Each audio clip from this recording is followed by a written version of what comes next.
Greetings, humans. Joey Pigtails here with episode 45 of my vlog, recorded Monday, May 26th, during Orange City's Big Ass High hand promotion. Things started out sort of slowly in the room, but by about 3 p.m., the room filled up with cash game players. The 6 PLO games we had going constantly had lists, which is always a pleasant sight. I walked into Orange City with $1,000 in my pocket. I intended to buy in for $400 and keep two $300 rebuys at the ready if necessary, and I followed that plan. Before we get into the hands from that 6-hour session, I first want to thank you all for your kind words and responses to my last vlog. It means a lot to know that so many of you care and can relate to my plight. Taking the time to share your wisdom and positive energy has helped me work through the mental gymnastics occupying my bandwidth, and I feel a bit better. Alright, I've got some 1-2 PLO hands for you, including some bomb pots and some odd post-flop decision spots, so let's get into it. I played a while on the must move, but those hands didn't really produce much for me as I've been playing passively. This here is the main game, and I'm first to act in the bomb pot. I checked blind as I hadn't looked yet, but it turns out I flop a set of 7s on top and a queen-high flush draw on bottom. I think I'd still check to evaluate if I had looked, being out of position. I turn quads on top and pick up a gut shot on bottom to go with that flush draw. I bet $50 looking to pull multiple players to the river, but sadly, only Eskimo John, who's recently moved back to town, makes the call. I break the river on bottom, but being nutted here on top, I put maximum pressure on and jam for almost pot, $202, and John makes the fold. This is literally the first hand I've won since I got here, which has been over an hour, so it feels good to finally break the ice. This hand is pretty weird and uncommon. I flop trips on both boards, 8s on top and deuces on bottom. Now, this looks like a monster, but honestly, it isn't the big hand you think it is.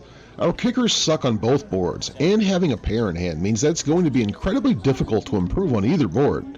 With that said, it's check to me, and I bet $75. Now, this bet is bigger than my normal pull bet. I don't want multiple players calling. I want to take it down or figure out really quickly if I'm behind on both boards. It's folded around to the player on my right who calls. Getting one call means I should be ahead on one board here. The turns don't change anything, and we both check. I didn't bet as I don't expect a fold, and I fully expect to chop this up given the action.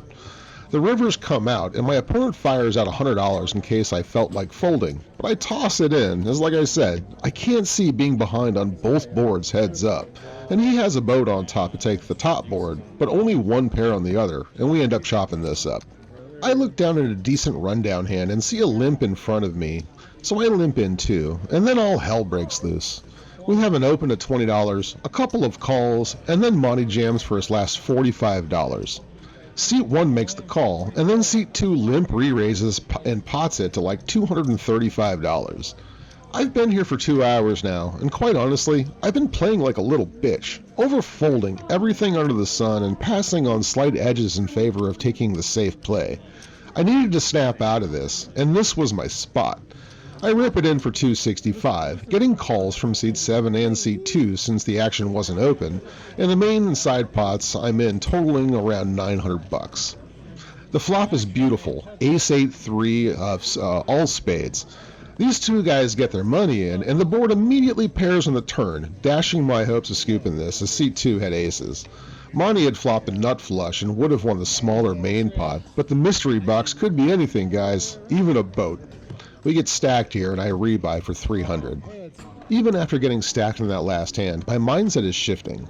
I'm more determined than ever to get back in the win column, so playing optimally is on my mind. I open this monster double-paired single-suited hand at $20 when folded to, and I get 2 calls. I flop a boat here, but it's the underboat.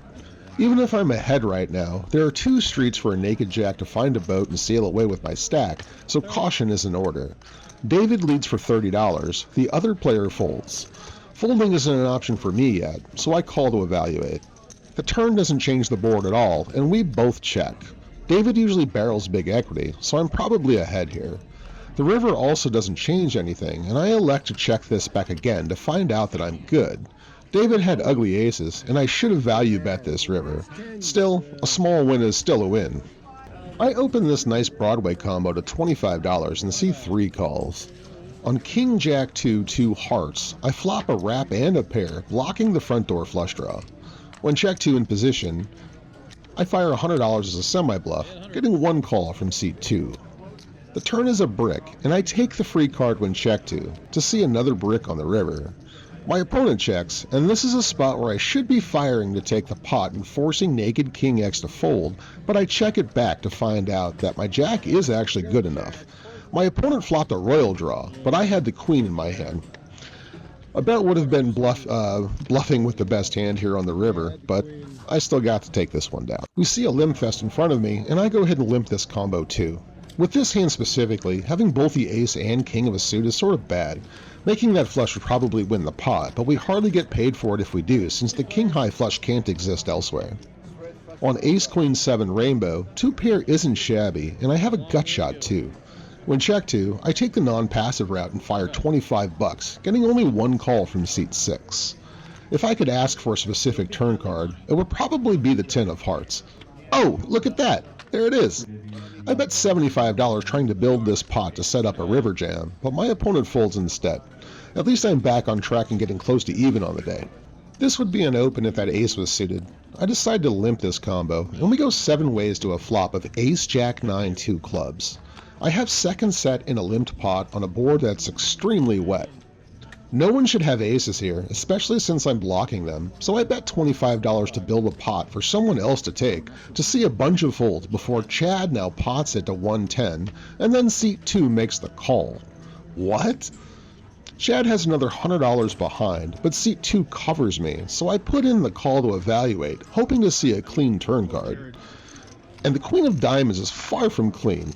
In fact, it's one of the worst cards I could possibly see besides a 10 or a club. Seat 2 checks, I check, and Chad checks too. Huh. The river is a complete brick, and Chad checks out a turn. That's alright. I check and seat 2 checks behind as well. Chad had flopped a mirror, ace jack 9. Seat 2 had a set of 9s, and I'm good with a set of jacks to take this pot down. Hell yeah, this pot gets me into the green on this session, baby. Let's fucking go.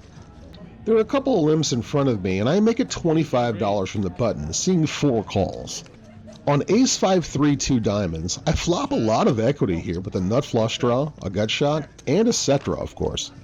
I also have the uncapped range as the RFI, so aces are in that range too. I bet 105 when the field checks to me on the button, telling the story, and everyone believed me and folded. Oh yeah. There's a limp before the kid on my right opens to 15. I call with a somewhat coordinated combo with a suited ace, and then Eskimo John pops it to $75 on my left. It's folded to seat 2 who calls, the kid calls, and I go ahead and make the call as well. On jack 7 6 2 clubs, I flop a massive combo draw with an ace high flush draw as well as open-ended straight draw, although that 9 would not be the nut straight if it came in. The kid on my right now pots it, leaving about $100 behind, and I jam it in there, seeing everyone fold to the kid who calls off. The board runs out with a 10 of hearts on the turn, which is not ideal, but the 3 of clubs in the river gives me the scoop and putting me a bit further into Profitville on the day. Oh yeah, baby. This hand, the kid on my right opens to $15 again over a couple of limps. I call, and 4 others do as well. On 3 5 6 2 clubs, I flop the nuts with a redraw to a bigger straight, and I also have a club blocker too. Seat 1 jams for 80, the kid makes the call leaving about $200 behind, and I go ahead and rip it, looking to charge all the existing draws and seeing everyone else fold to the kid, who ends up calling off. The last few videos you all saw some pretty horrific runouts. Let me show you a little something different. How about an offsuit 8 on the turn for bigger nuts, and then perhaps an offsuit 10 for good measure, because the nuts just weren't good enough to start with. We needed bigger nuts here, people, and we got them. Bomb pot time! I flop top pair on both boards with a gut shot on each, but this is not really all that strong. The flops get checked around though, and the turns see me pick up a little equity on the bottom board. It's checked around to seat 6 who bets $20, and 3 of us come along. I know my call here is marginal, but I'm essentially closing action as Eskimo John on my left would have bet if he had something. I end up hitting a boat on bottom on the river, and when checked to, I bet $50, which honestly I think is a mistake. In retrospect, I should have bombed this and put hands on the other board to the test. Hindsight is 20/20, and I did what I did, and I got 2 calls, squeaking out another $25 in value or so. Seat 6 had a tiny flush on both boards to take the other half of this pot. There's a couple of limps before David min raises to $10 out of seat 7, and 5 of us make the call. On Queen 8-3 Rainbow, I flop top set, but I'm blocking my boat out should they ever be needed. It's check to me, and it's value time. I bet $50, only seeing one call from David. The turn is the 4 clubs, bringing in a backdoor club draw and overall making the board more wet. David checks, and I fire 105 for value, although a bigger bet is probably warranted given the wetness of the board. David makes the call, and we're off to the river of the 4 diamonds, pairing the board and giving me the effective nuts here. David checks, and I want more value, so I fire the same bet, 105, and David does in fact pay me off. He had the last queen in the deck, as well as a nut club draw, so I faded a bit and managed to squeak out a little bit more value before leaving. There we go. I managed to book this win, being into the game for a total of $700 and walking out of there up over $1,100 on the session, making it a 2-session win streak, counting the bomb pot tournament you saw, and officially putting an end to that series of unfortunate events that plagued me last week. I've still got a lot of work to do to get back to being comfortable, and it feels good to have a little more breathing room. I'll be in Orange City shortly after this video goes live to record another session, and I hope to see you all there. I'm Joey Pigtails, and I am transparent, reminding you to be a good human. Bye.